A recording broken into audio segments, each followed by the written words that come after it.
ना तो 5100 बुढ़ापा पेंशन मिली, ना ही ये 75% का जो एक झुंझुना था, ना ये सरकार क्रियान्वित कर पाई। पंजाब एंड हरियाणा हाईकोर्ट ने हरियाणा सरकार द्वारा बनाया गया जो कानून नहीं कहूंगा मैं, उसको ढकोसला कहूंगा, 75% निजी संस्थाओं में हरियाणवी युवाओं को आरक्षण देने का जो कानून था उसको खारिज किया हाईकोर्ट। ये साबित हो गया कि सरकार ये चाहती नहीं थी, या तो पूरे मन से कानून नहीं बनाया गया, उसमें इतनी कमियां रखी गई, या उसकी पैरवी नहीं की गई। ये जो सरकार बनी भाजपा जजपा खट्टर दुष्यंत सरकार हरियाणा में, ये दो वायदों के अनुसार ये समझौता हुआ, बीजेपी और जेजेपी का गठबंधन हुआ।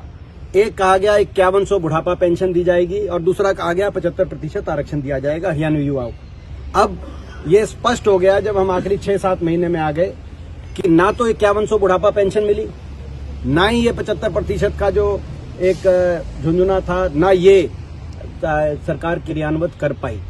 कुल मिलाकर ये समझौता कोई 5100 बुढ़ापा पेंशन या 75% रिजर्वेशन का नहीं था।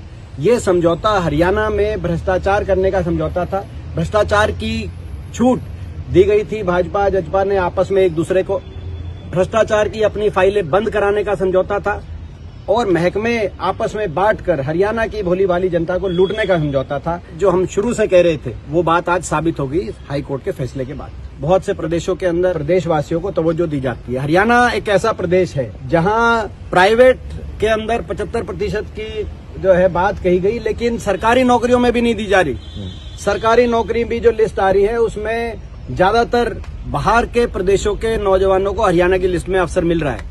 आपने देखा एसडीओ की भर्ती आई, 80 में से 78 बाहर के, एसडीओ इलेक्ट्रिकल में 99 में से 77 बाहर के। अभी असिस्टेंट प्रोफेसर टेक्निकल की जो लिस्ट आई उसमें 156 में से 103 बाहर के। तो हरियाणा में सरकारी नौकरियों में तो ऐसा लगता है कि 75% बाहर के नौजवानों को हरियाणा में रिजर्वेशन दे दिया गया। ये तो ऐसी सरकार निकली, हरियाणा के नौजवानों को देश में सबसे ज्यादा बेरोजगारी देने वाली सरकार निकली। और आज हाईकोर्ट के फैसले से साबित हो गया है 5100 बुढ़ापा पेंशन और 75% निजी में हरियाणवी युवाओं को आरक्षण देने का इस सरकार की कभी कोई मंशा थी ही नहीं। ये केवल ढकोसला था। भ्रष्टाचार के आधार पर वो समझौता गठबंधन किया गया था, जो भाजपा की पूरे देश में कार्यशैली रही है। सरकार कह रही है हम सुप्रीम कोर्ट जाएंगे इस ऑर्डर को लेकर। हाँ, सरकार कहीं जाएगी। 6-7 महीने का टाइम है।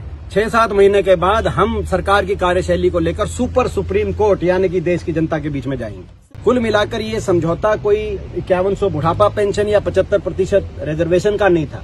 ये समझौता हरियाणा में भ्रष्टाचार करने का समझौता था।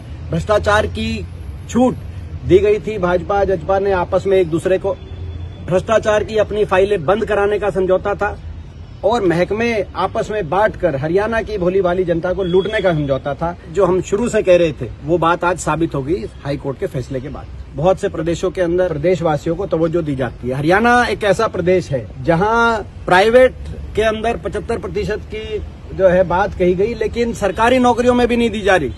सरकारी नौकरी भी जो लिस्ट आ रही है उसमें ज्यादातर बाहर के प्रदेशों के नौजवानों को हरियाणा की लिस्ट में अवसर मिल रहा है। आपने देखा एसडीओ की भर्ती आई, 80 में से 78 बाहर के, एसडीओ इलेक्ट्रिकल में 99 में से 77 बाहर के।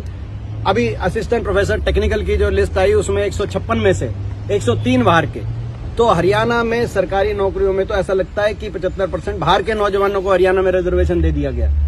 ये तो ऐसी सरकार निकली, हरियाणा के नौजवानों को देश में सबसे ज्यादा बेरोजगारी देने वाली सरकार निकली। और आज हाईकोर्ट के फैसले से साबित हो गया है 5100 बुढ़ापा पेंशन और 75% निजी में हरियाणवी युवाओं को आरक्षण देने का इस सरकार की कभी कोई मंशा थी ही नहीं। ये केवल ढकोसला था। भ्रष्टाचार के आधार पर वो समझौता गठबंधन किया गया था, जो भाजपा की पूरे देश में कार्यशैली रही है। सरकार कह रही है हम सुप्रीम कोर्ट जाएंगे इस ऑर्डर को लेकर। हाँ, सरकार कहीं जाएगी। 6-7 महीने का टाइम है। 6-7 महीने के बाद हम सरकार की कार्यशैली को लेकर सुप्रीम कोर्ट यानी कि देश की जनता के बीच में जाएंगे।